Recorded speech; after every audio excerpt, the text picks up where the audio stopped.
away enzymes na malupit sa dunit-man siya. At di masakit sa kamay. Isang laban lang yan. Hello, pahinga! Hello, pride for you. ACS. Tanggaling-galing mo. Smart dishwashing paste ko. Pritong ulam na masebo, plato o kaldero.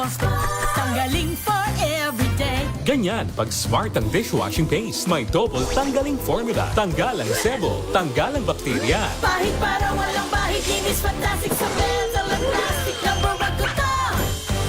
Tanggaling-galing mo. Smart dishwashing paste. ACS. Tinesting, sinuri, siniyasan. Ang resulta? Super effective ang Shield sa pagpatay ng bakterya at virus. Shield Antibacterial Soap. Believe ang mga eksperto sa Philippine Nurses Association. At si Mami. Tiwala ako sa Shield. Shield Antibacterial Soap. Napatunayang mabisa. Ang mga nurse, tiwala. ACS. May nagbago. May arte. May budget.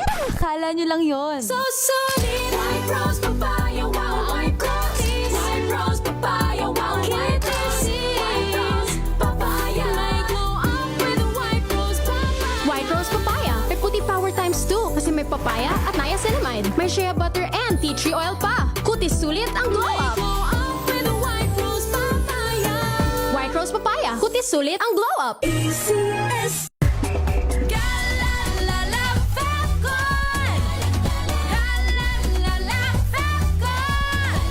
Ang bango ng sampayan. Tara na magsayawan. Calafabcon, amoy nakaka-joyful!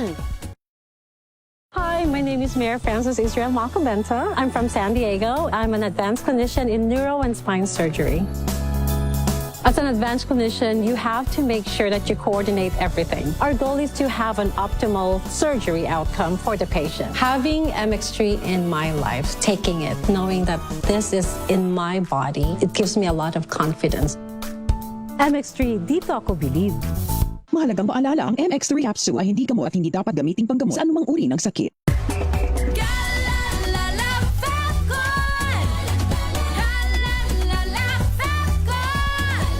Ang bango ng sampayan. Tara na magsayawan. Calafabcon, amoy nakaka-joyful!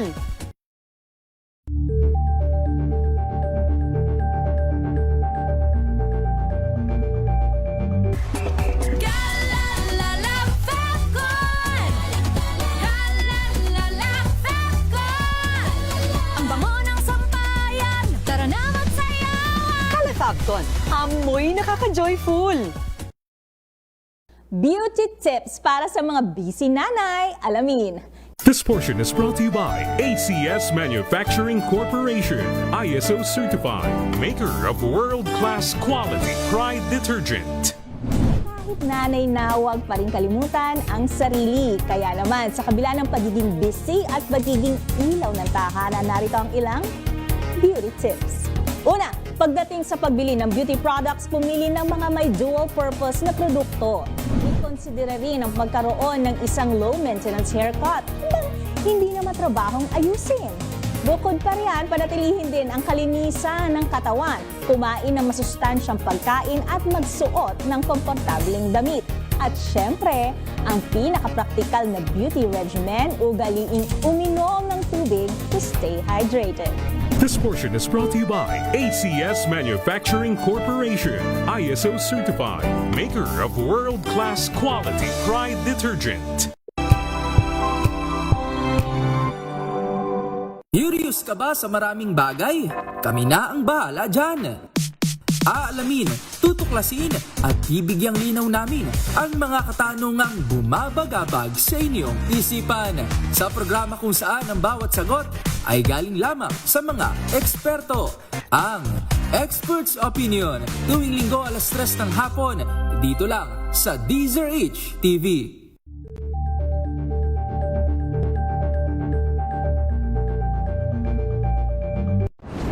Kung good vibes ang hanap mo, dito ka na sa sigurado.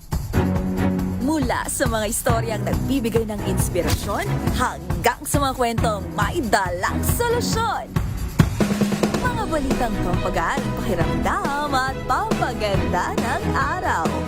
Hindi lang basta good news, kundi the better news.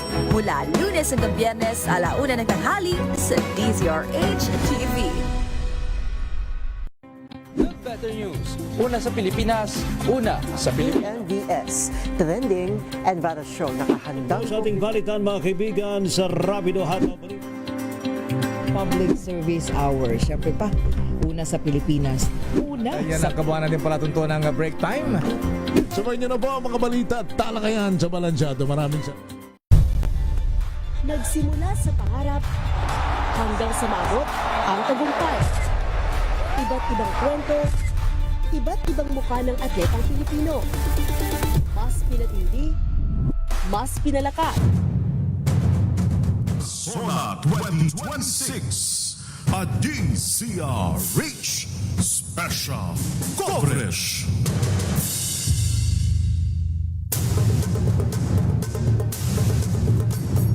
Sona 2026, a DZRH special coverage.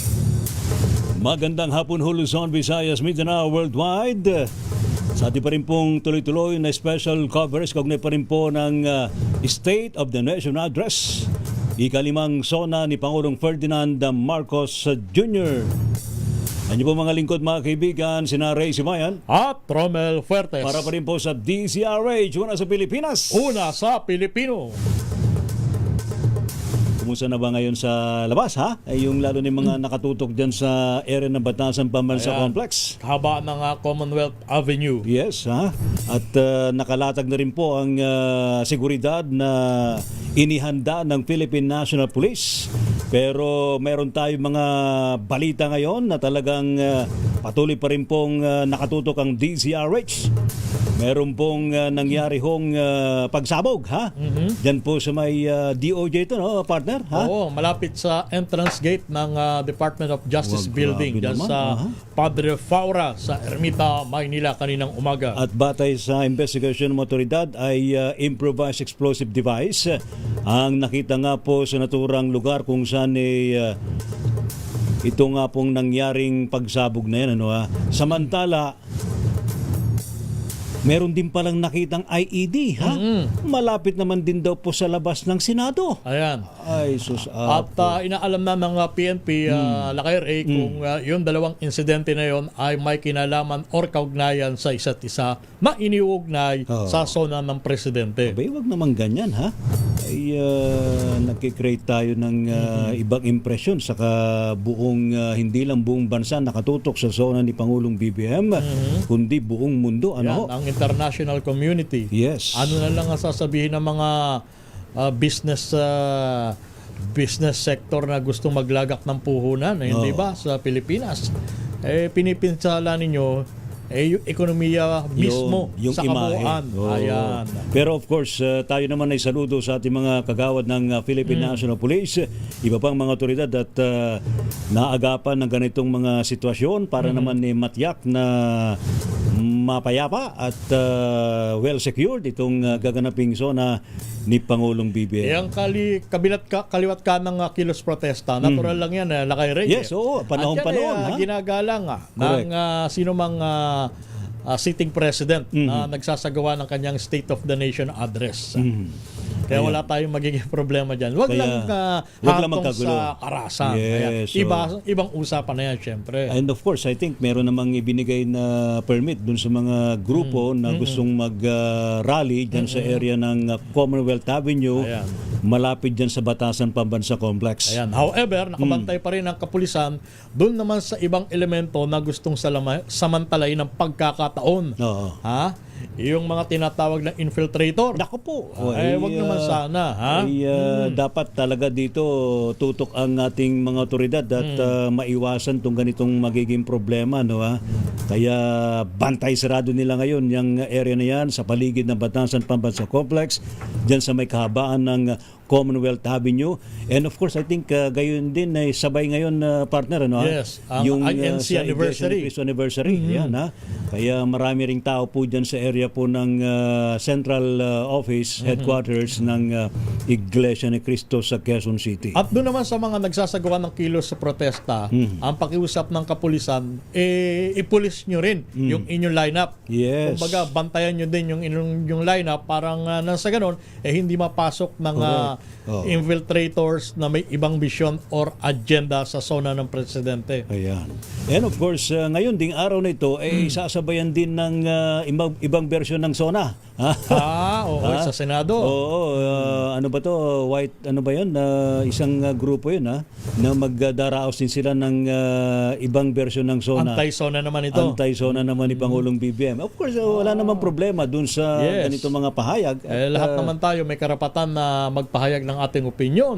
Sapagkat yan ay nasa ilalim ng ating saligang batas habang pinairal natin ang demokrasya. Ngayon, sa SONA Lakay, partner Romel, gaano ba katagal ang maring SONA ni Pangulong BBM? Last year, humigit din ka last year ng isang oras? Noong nakarang taon? Almost. Ngayon, ang pagtaya ng Malacanang nasa 1 oras at 20 minutos. Ito ay based dun sa kanyang rehearsal. Based sa rehearsal. Siyempre, may interrupt yan. Baka humaba pa kasi may mga adlib pa yan. Hindi, sigurado may interrupt. Siyempre, yung mga papalakpak, hihinto ang presidente. Oo, siyempre. Ilang segundo din yun. Yan. Estimate lang naman, 1 hour and 20 minutes. Yan. Discretion naman ng Pangulo kung gusto niyang i-shortcut yung kanyang talumpati. Nasa kanya din yun. Kasi once na nakaharap